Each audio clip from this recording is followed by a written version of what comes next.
Kung mayroong nagdadayariya na miyembro ng inyong pamilya o kasamahan sa bahay, ay huwag nyo agad bibigyan ito ng mga anti-diarrhea na gamot.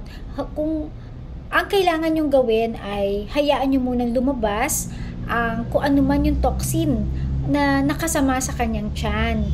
At bilang first aid ay iwasan natin ang dehydration. So, kung wala kayong Oresol o ORS sa bahay, ay pwede kayong gumawa ng sarili nyong oral rehydration salt.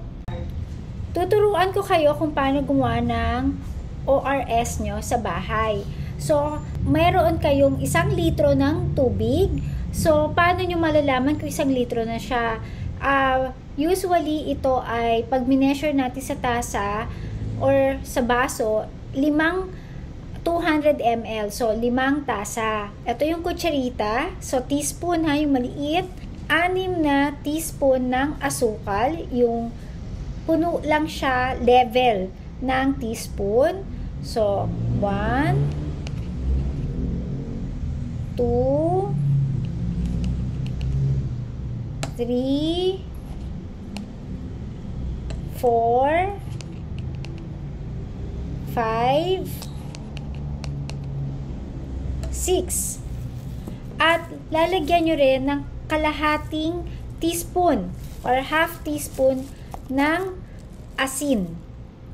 Ayan. Pag nagawa nyo na ito, ay haluin nyo lamang ang mixture.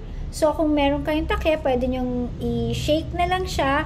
O kaya ay, kung meron kayong panghalo, haluin nyo lang maigi ito at ipainom ng ipainom sa inyong pasyente upang maiwasan ang dehydration.